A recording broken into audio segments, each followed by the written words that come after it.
And we are live. Yay. This Hello, time world. we're not talking over it. We should instantly talk over each other. That's the only way anyone knows that we're doing anything live on Facebook. Definitely. How are you, Nick? I am all right. You find me in my gazebo garden office. I guess I'm worrying this might be one of the last days in the year I can actually sit out here and do stuff. And I'm slightly overdressed. It was very cold earlier, but now I'm very warm. I may need to peel layers off while we're talking without making too much. Pretty exciting for everybody. But yeah, I am well, thank you. How are you doing? I'm good. Good. Catherine says hello to us. Hello. Yeah, I'm very good. Recovered from birthday hangouts and back to work. But now it's the weekend again. Yay! Right, they do come around pretty quickly. It seems like it's every 5 days or so. I don't really understand the schedule. So what are we doing today then? So for anyone who's wondering where Terabithia is, she is currently in my hair. She is here on stream with us. She's just having a nap on my neck. I can't comment on whether or not that's weird. I don't have birds. Maybe that's normal having. Well, the other two don't ever do that. But she in that case, maybe it is weird. Maybe that is unusual. If your other two birds don't do that, I don't know. We've diverted into bird talk already. Hopefully we'll see her climbing like out the side of your head at some point, which will reveal to us that you're buffeted by a bird. Pops the trap door in your forehead open and climbs out. And no one is at all surprised. No, I don't think we would be. I think I'd get, yeah, that makes a lot of sense. Yeah. But we're not here to talk about birds, are we? Sadly not. That's my other Facebook Live. Yes, we're here to talk about Liberty and Justice for All, which is the first of our Xavier's Institute novels. And we're going to have a look at the cover. We're going to have a look at how we got to that cover and have a little chat about the story for as much as we know as two people who haven't had the joy of editing the book yet. Well, that's true. I don't have that deep exposure to it, but I was in the original editorial meetings for it. So I remember bits of that, and I've made it into a book, which helps a lot since you have to read most of it while typesetting it, and it's really fun. So yeah, like the context for Xavier's Institute novels, I guess, is that this is all post M Day, which is when most of the mutants get annihilated and just lose all their powers and disappear and stuff, which is all very deep comic booky stuff. But importantly for us, that this is about kind of the rebuilding of the X-Men in the new Charles Xavier Institute, which is not the Charles Xavier mansion that we're all familiar with. This is much more a cool clifftop base, which I kind of like. I've not read much of the stuff from this period in comics, but it seems like a lot of fun. And so we're all about recruiting the new X-Men and getting students, mutants with their new terrifying powers to get some kind of balance and sense of what their powers are for, who they are in the world, and whether or not they're going to be heroes or maybe villains in some cases. Because that's a choice that we can all make, isn't it? To be a hero or a villain in our own stories, and some people cannot help the allure of villainy. But those are not our main characters for this. For this one, we're looking at Triage and Tempest, who are perhaps some less well-known X-Men characters, but they're really cool, and they seem to have quite a big fan base, which is pretty exciting. And they have a very distinctive look, which was appealing. We'll talk about for the cover, I guess. But this is Triage and Tempest on their first mission. They are finishing up their X-Men exams and are taking the X-copter out for a spin to see if they can pilot it properly, heading Chicago-wards. And unbeknownst to them, there's quite a lot going down in Chicago at the time. There's a big protest, anti-mutant protest, because the X-Men has always been a potent metaphor for discrimination and equality in the United States and elsewhere. And that continues in X-Men today, and it continues to a certain extent in our novel, as they find there's a very large anti-mutant protest kicking off. And as they near Chicago, they get a mysterious SOS message from someone, and I think that's as far as we're going to go in the story, other than that they obviously instantly divert from their planned mission of just going to Chicago and back and get involved in a very heavy adventure this season, facing off some quite serious X-Men opponents, and you'll have to read the book to find out how well they do. I'm excited. It's a really good book. Very well to me. I'm very, very excited for this one. Yes, I think the advanced reading copies will be available pretty soon, won't they, for our reviewers and fans? They are actually available now. So oh my God! Yeah. So like now on NetGalley. Yep. So if you are a blogger or a podcaster of all things X-Men or Marvel, if you have a website or a video blog, a YouTube, do head over to NetGalley and request this one, because it is available now for review for the next month or so. I think it's like 5 weeks we've got it up there for. So that's not very long at all. No, I know. in fact, more importantly, we should probably say when this book actually comes out. That would be useful information for a whole bunch of people, I imagine. Which is pretty soon. This is out in the US and globally in ebook on the 3rd of November, and hits the UK in paperback on the 10th of December. We have some shipping and, of course, 2020 to get around to get books here. Yes. But yeah, not very far away at all. No. I'm always a bit confused because I'm working on December books now, so I never really know where we are in the calendar anymore. No, me neither. I'm in both time zones at the same time. I'm like, this book has and both has not been released yet, so I must remember which way. This Schrodinger's novel for me. It is very confusing. It doesn't help that we're working on books for spring and summer next year, and we're starting to work into the fall as well. So yes, our sense of time is completely gone. Okay, yes, what a great birthday present! Maybe you can persuade a family member to buy you and everyone else in your family a copy of Liberty and Justice for All. That would be splendid. Yeah, I think Carrie's done a great job with this all around, and I'm looking forward to seeing it come out. Shall we talk about building the cover? Yes, let's talk about that'd be fun. I like talking about the cover itself first, and then talk about how we got to it, or should we just start with? I think if we go straight to my slideshow, because yes, it's one of those afternoons, I'm afraid, everybody. Look through Nick's holiday pics. Yeah, that opens with the cover. So yeah, this is Liberty and Justice for All by Carrie Harris. Lovely piece of art all around, and yeah, we're gonna have a nice chat about how we come to that. So part of my role is I design the inside and the outside of the book. So part of that's the layout, so how they look inside for the typesetting, how many pages are going to run to, all that kind of stuff that is very tedious for people who don't want to know about leading and stuff. But also the outside wrap. So not only does this have the front cover, but it's got the back as well, which looks very pretty. But we're not going to show you, so you'll have to buy it to see that. And the whole cover art process begins when we get the synopsis for the book, and we go, all right, what the hell is this about? What could we possibly put on the cover that would look kind of cool? And for the Marvel stuff, we're looking at, we've got 4 different strands for Marvel, and they all have very different graphical styles. We want them to be able to be distinguished, but all look equally cool. So we've had some Legends of Asgard stuff out, which is full-on classic epic fantasy stuff done by the remarkable Grant Griffin. We've got the Marvel heroine stuff, which we've seen previously with Domino Strays, and upcoming Rogue novel, which has I guess a very cool and interesting style by Joey Hi-Fi in these cases, which has sort of geometrical background shapes and a large photorealistic art piece of the main character. Very much like a Domino style. Yeah, which all looks really kind of sweet. And then we've also got Marvel Untold, which will come up with some kind of treat for later, which is a little bit closer to comic book style. And very flat and, cool. To have the 4 of them together, they all look like very different styles of book, which they are, and it's kind of ace. But with this being Xavier's Institute, this is our first one, and we wanted to be able to get into the characters and do something, I guess it looks a little bit like a movie poster. We'll get into that in a mo. Oh, I'm in charge of the PowerPoint, aren't we? Okay. So let's get into it. So our main characters, we have these splendid humans to work with. We have Triage, who's a pretty cool mutant. His main power is healing. He may even be immortal, but he can heal both himself and others. So he's not a kind of all-punching, all-flying superhero. He has quite a weird look by superhero standards. He mostly wears quite a smart suit, has these cool steampunk goggles and awesome dreads. These are all references from the various Marvel comics that have been. And what we're keen for these covers, as we are for the heroines, damn it, is to get.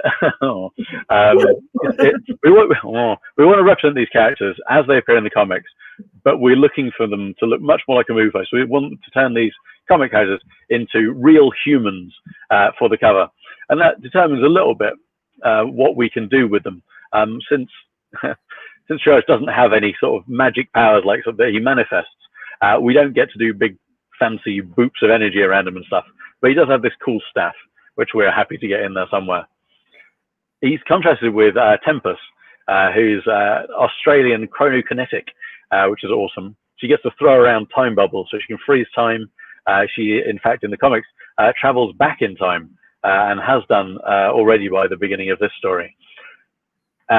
She's got this kind of mad outfit, this blue, black, and white stripy skirt, dress thing. I don't know quite how to describe it. And she's got the lovely black and white hair. Again, we wanted to be able to turn her into a full human to show off for these things. And she's kind of ace in lots of ways. She's very good in the comics. I'd like to see a lot more of her. She is indeed very cool. You are entirely correct. We agree with you and endorse that. And this is the sort of vibe that we want to get for these novels. Yeah, this is we want the big full movie poster kind of style, where we see a bunch of the characters looking very strong and some kind of shape in the background. You know, we're not getting a very detailed background in any of these. In the Spider-Man Far From Home, we've got a little bit of city stuff. We've got some nice shapes for Ant-Man and the Wasp, and not a lot more than that. I realize Sonic looks like a kind of a joke inclusion, but it's not. The layout of that is not dissimilar at all to what we've done for Tempest and Triage here. We wanted some action, we want to see these characters, and we want to offset it with a few hints of what comes up in the story. That's kind of what we aimed for. So our next challenge was to find, you know, an artist. And we found Anastasia Bogakova, who you can look up on ArtStation. She's fantastic. It's been a real joy to work with her. And we found her, well, I found her because we were looking for photorealistic characters with sort of magic powers to kind of pose together. And she's done all these lovely guys. The one in the top left was the picture I saw first. And that manifestation of magic powers in one hand, well, I found really gripping and really exciting to look at. Yeah, these look like people. I really like the green trousers, this sort of glowing yellow leg. Yeah, that one in the middle. I love that. That's Brazil. Anastasia was on, I think it was IO9 a couple of years ago, because she'd done a whole series of national kind of stereotype characters put into a single figure. And yes, I believe that's Brazil with the awesome glowing feet. I think that's Russia next to her on the left. I forget exactly, but they're all on her ArtStation, and they're all ace. She gets the OSL really nicely done with those. Lovely sense of lighting, object source lighting. Everyone, I know some technical terms. Sure, that's a thing that I understand. You're right. There's from the glowy bits. But really importantly, all the dynamism that we see in that picture on the bottom left, with the chains of fire whipping around, all that was very exciting. And I think in the middle we've got, I think that's one of the Middle Eastern countries, might be Iran, with a sort of jinn demon thing. And that use of light, where you can make light jump off the page, I always find really appealing and attractive when we're looking for cover artists, especially for this kind of stuff. We want to do sort of mutant, magical, powery things. I don't know if they're really magic. I've never fully understood whether or not they're magic or just natural human mutations, but they're all very cool. So we have in Anastasia, and we always start with getting the artist to sketch out a kind of a layout that they think will appeal. We give a lot of references and a lot of ideas and guidance in our art briefs for the sorts of layouts that we have in mind. Maybe these things in the front and some background elements you might want to chuck in, and then we let the artist go for it. We don't want to control these things too much. We can either control later. It's a collaborative process that I find very rich and enjoyable. So we got these lovely sketches back first. Already with some of the layout, we knew that we've got our marble strap at the top. We're going to have a big title, and we have the author's name. We had suggested that we have a lot of white space for these, because as you saw on some of those movie posters, you either have quite a lot of white space around it or a lot of black space. Either way, we knew we wanted it to be largely blank, being able to focus on the characters. Anastasia gave us these 3 lovely layouts, very dynamic, lots of, you know, tempest, fist in the air, shoom, spacey action poses, with triage, backing up, defending, and our first few hints of what we're going to get in the background. And as is so often the case, we said, we love all of these. Can you smash them together into one? Which is what Anastasia did. And yeah, this is the layout that we ended up going with before we started adding colors. And I really like this process of seeing it all build up, because we didn't really get a sense of what the background was going to look like from this. We knew it would be a little bit lighter while we're focusing on the main dudes, but we weren't really sure where it was going. And obviously at this stage, it looks very much like comic book art. Obviously using those references before we dig in.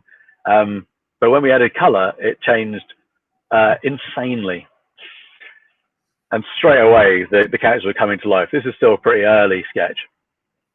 And we've just got a hint of what we were going to get in the backgrounds. What we ended up with was this lovely sort of pastel spray across the back that was then filled in with the various bits of background elements. And it wasn't something that we, I guess, expected. We knew it would have some kind of color tone, but we hadn't specifically gone, yes, put like a pastel layer in the background. It was very much Anastasia's choice. And it took us, well, it took me aback for a moment. I was like, oh my God, that's incredibly cool. I want more of this. And so we kind of just let it keep going, really, with a few notes, added lots more color, and added this sort of magic time bubbles that Tempest manifests that she can use to freeze people in stasis and stuff. And they're just kind of epic. And it just kept getting richer and richer and brighter and cooler until we got to the final art, where we had them fully realized, and they're so beautifully detailed. Yeah, even triage, even though he's only got his staff, along with the obviously be able to heal people from bringing them back from the dead. Yeah, that's all he's got. But even his staff is given such incredible energy in this picture, sort of vibrating with force and kinetic power. And this is where we finally got. I like how she's blended it, like in the bottom for the legs, like they don't just like disappear there, but they're disappearing in like weird, like fractured chunks. So it looks, yeah, also looks a bit more powers and a bit more like mutancy rather than just a fade or something. It's got these like cracked parts there. It does. It's really good. It sort of fragments as it comes down into the titling later. That would be kind of awesome. Yes, maybe, who knows? We'll see. But yeah, you'll definitely want this as your wallpaper, if nothing else. And it just crackles with energy. And we got in the background a whole bunch of the details and the major elements that come up in the story. That's the Natural History Museum in Chicago, down in bottom right, which is kind of an important set piece in the novel. We have the X-Copter up in top left, and the Sentinels, which is kind of sort of face. It's Sentinels, as you can see. You got a bit crackly. Have we? Oh, I don't know. I blame being outside. You are back. What? So we missed. You said something about Sentinels, and then it went. That's okay, because it was probably a massive spoiler. But you won't be surprised, having seen Sentinels on the cover, to discover that there are Sentinels in the book as well. And there's some very cool stuff about the Sentinels, because yeah, all right, I'm not going to spoil it, but they're very awesome, and they have to fight them. And I really like Anastasia's representation of them here, and I'd like to see more of them in different places. So once we had the final art, it was kind of the usual matter of putting everything else on top of it that go with it. And it really comes together beautifully. It fills up that top 2/3 of the cover in between our strap line at the top and the quite dynamic lettering that we ended up with. Big, fat Liberty and Justice for All lettering with a nice kind of red, white, and blue gradient running through it. Yeah, Liberty and Justice for All is a big, yeah, this is what we believe. These are our American values. And it's fun to get that represented in the title font as well. I think it's come together beautifully. I'm really happy with it, and really excited to work with Anastasia on it, and look forward to working together on future projects. Oh, I'll get lots of lovely things from Catherine. You can come again. Yes, we certainly consider the different color options. it's tricky, but we have plenty of flex in that, and it's nice to be able to get the colors to reflect the tones that are in there.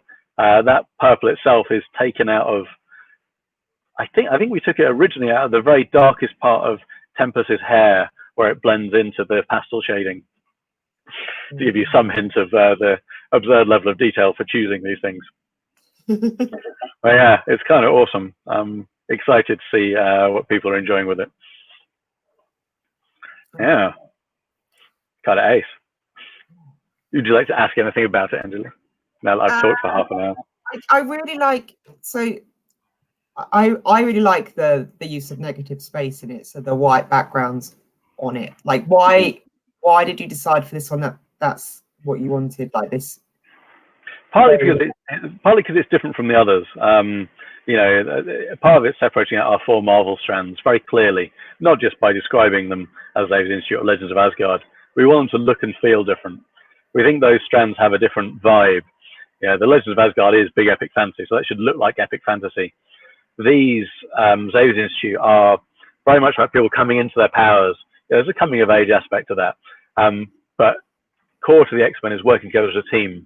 An awful lot of the most exciting moments in the X-Men movies and the X-Men comics is when people who aren't really used to working together finally work together for the first time. Think of, like, X-Men First Class and that series of films. Yeah, these are untested powers being thrown together for the first time, and that moment where they team up and, like, rah, is so empowering and satisfying to watch, that we wanted to represent that style on the covers. And what would you put in the background for that? It would overly, you know, if we put the whole of the Chicago Natural History Museum with the stuff that goes down in it in the background, it would overwhelm. We want our characters for this to be very much at the fore. This is about Tempest and Triage. It's about this other stuff too, sure, but this is their story, and the things that happen in the background are the things that lead to them becoming the X-Men that they are today, or will be at the end of this story. And yeah, the white space emphasizes that and pushes them all the way forwards, as does the massive lettering. Yeah, it's fun to work with. Yeah, I'm really excited for this book. I'm excited to see the reviews. I know that there's a couple of podcasts that have already requested it on NetGalley, and I've, of course, approved it immediately for them. So hopefully we'll get some nice interviews with Carrie and things like that as well. Well, yeah, well, we're seeing some incredible reviews from Domino Strays coming in, Tristan Palmgren's Marvel Heroines book, so hopefully we'll see the same. Yeah, I think it should be, Catherine. The characters are really important. They should be central to these books. Yeah, they are superhero stories, and the hero in that is front and center. We're also got some villainy going on as well, and they'll be equally important. Excuse me while my face gets blown around. It's something a good deal more windy than it was half an hour ago when I thought having my hair down would be a good idea. Apparently not. No, it's all stuck to my face now. No, the horror. Okay, I'm not going to escape from that. No. Also, you were saying earlier on when you were talking about the book itself, you mentioned that this is like, you know, how the good guys became the good guys, and that made me really, really, really want to see like the bad young ones become like super villains. It's like a school for good and evil. Yeah, who are the Slytherins in this? I would like to see that too. Yeah, I think it's an equally important story, isn't it? Yeah, it's not just how we choose and find ourselves becoming heroes despite our doubts, but the things that make us end up as villains. And for a lot of people, a lot of characters, say in the Marvel universe, that always seems to be like on a knife edge. You know, it doesn't take much to send you one way rather than the other. I always think about Tony Stark as Iron Man. Yeah, he's an arms dealer. He's a bad guy, real bad guy. You don't get much worse. But you know, he has certainly in the MCU, which I'm very familiar with. They're very close to my heart. I love them. You know, it's him having a bad experience turns him. You know, he sees the impact of what he's done, and maybe that's true for a lot of superheroes. Yeah, they see they've done a thing, and whether or not they recognize the impact determines whether or not they become heroes or villains. How much empathy they've got, how much they understand their place in the world. That's all very cool. Oh, was that a nice comment about Domino? Yes. Yeah. Yes. We hope people will be attracted to these, not just because it's Marvel, which in itself is cool, and frankly is a draw for me to go to the cinema if I know there's a Marvel movie, even if I don't know the characters. But yeah, we want to highlight characters that fans love. In some cases, those would be characters that have not maybe had that much play in comics or in the movies of late. Characters like Triage and Tempest, who will be very well known to a good chunk of Marvel fans, but may not be very well known to the rest of us. And hopefully they'll be drawn into this, and will then go out and seek out all the comics and demand more comics and demand their placement in movies and other things. I think that's all good. So in the case of Domino, my first exposure to Domino was through the Deadpool movies. I was like, oh, he's kind of awesome. And then to find out we're doing more stuff with that character, albeit a different interpretation of that character, as we have throughout the Marvel universe and all the different mediums and formats, is really exciting. It's really exciting work on these books. Because for me, I only know Marvel characters from the films. I've never been a comic book reader.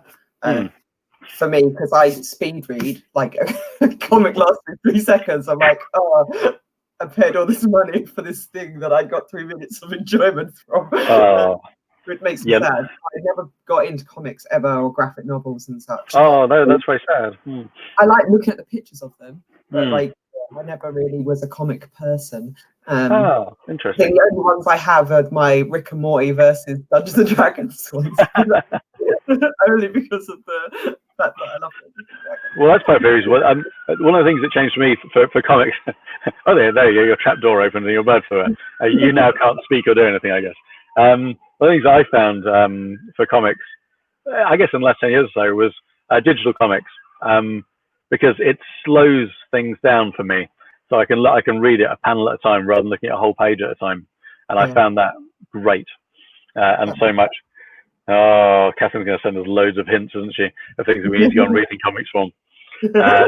I have an appalling stack of comics and graphic novels waiting to be read. It's not quite as tall as my to be read pile of novels, but it's pretty close. It's a good 4 feet of comics and stuff. I don't know when I'm going to get into those. It's nightmarish, but they're all awesome, and they're all from a range of Marvel, DC, a lot of IDW stuff in there, which I very much like. I've got to read the new round of Transformers, which is all very cool. And I've still got several volumes behind for Monstrous, Black Science, Sex Criminals. Oh, God knows what else. Just tons of stuff. It's very bad, very bad. You should read more comics, Anjuli, I think is a summary. And I think we're going to be told to read more comics in general. Yes, okay. But I know it's probably worth saying that, building these novels is a great introduction to that Marvel universe of comics as well. And that's going to be good for everyone. I know Catherine's mentioned characters that I've not heard of. There are thousands of characters in this universe. Doing a novel for each of them might take us a while. But if you keep buying them, we'll keep making them. Yeah. That's the truth. Yay. Right. Well, we've got like a minute or so left in this. So have we got anything we want to just like sneak? Oh, do we have any questions? I don't know. Maybe there are questions if we want to ask questions. Otherwise, I'll talk much like Mark without really taking a breath for hours at a time. Sorry. You're all right. Bring it. Oh, I thought you'd been attacked by a tiny bird. Well, that is all cool. Well, if folks ever want to ask us questions, then we'll be back doing these things. That seems like it. I know that's the right way to hold a bird, but it always seems odd, like you've snatched it out of the sky. I don't know. The cockatiels wouldn't let me hold them like that, but she likes to be held. So you can tickle her belly. Oh, that makes sense. Yeah, my cat's like that a great deal. Mostly to be held in a cradle style. That's all right. But I was going to say, we're going to do a lot more of these Facebook Lives, aren't we? We're aiming for like a weekly one for Q&As and talk to people, find out authors and drag them in, make them explain themselves. Yeah, I'd like to, for next month, for the launch one, is try and get, for Marvel, to get both Richard on here and also Tristan, and have each of them do like maybe a 20-minute thing on launch day, where we just get to all talk to them about the book and gush over it, and maybe they can do like a little reading from the beginning of it or something. That sounds like a great idea. Well, I was going to say, if this is the first one of our Facebook live chats you've listened to, they're all also available on YouTube, our YouTube channel, and they're in the Facebook live page for Aconyte Books. You'll find a whole bunch of chats, including quite a long chat with Richard Lee Byers, I believe. Yep. About Head of Mimir and stuff. So there is more stuff to dive into. Yeah, and also we've got chats with David Geimer about his stuff, and so we're very lucky. Our authors are delightful and are very happy to do interviews, either like over video or via emails and things, and they're just really lovely to talk to, and they've been very welcoming to me as I joined the group. And one of our authors, Thomas Parrott, bought me a birthday present. What? That's outrageous. Didn't buy me anything. It was Lady Rainicorn scarf from Adventure Time. Well, I'm definitely sulking and not doing anything to promote one of Thomas's books, so that's fine. That sounds entirely reasonable. We are about out of time, aren't we? Did you have a something you wanted to flash at the screen very briefly as a teaser, what we might talk about later? So, but it's going to be what, for like 3 seconds? Yeah. So I'll give you a countdown once it's up. Okay. All right, go for it. 3, 2, 1, go. Gone. What was it? I didn't even see. Who knows? I had my eyes closed the whole time. But yeah. More news to come on that one. Yes. So thanks everyone for hanging out with us today. We've got some new stuff coming up. So join the mailing list if you haven't already, because that's where I tell you all the newest gossip first. So you get an email every other Thursday with exclusive content in it, which I don't then tell the rest of the world until Monday. So you have a whole weekend to feel smug that you know the information first. And of course you can tweet that out and tell other people. That's okay as well, but you'll get to know it first by joining our newsletter, and that includes things like looking at our cover reveals first as well. Yay! That sounds great. I've signed up. Yeah, I realised I haven't. I need to sign myself up. Every time I send it, I go, "Oh, I didn't sign up for it." Oh man! I need to fix that. Well, that's no good. All right. Well, I guess we're about done. I've got a busy afternoon of sorting out more books and more cover art, which will be kind of cool. But thanks for inviting me in here to babble about working with Anastasia. That was delightful. Yes, that's very nice. I mean, otherwise it would have just been me, and I'd be like, I don't know, Nick did some stuff, Mark did some stuff, Lottie did a lot of editing, and I just showed off the pictures once it was done. Oh no, we have to teach you to bluff. Do a full hour of bluffing. Just play braggart. We need more braggart in our lives. That's what we do need more braggart. Yeah, good reason to go back to the office. Yeah. All right. Right. I will see you later. Thanks for watching, guys. Bye bye.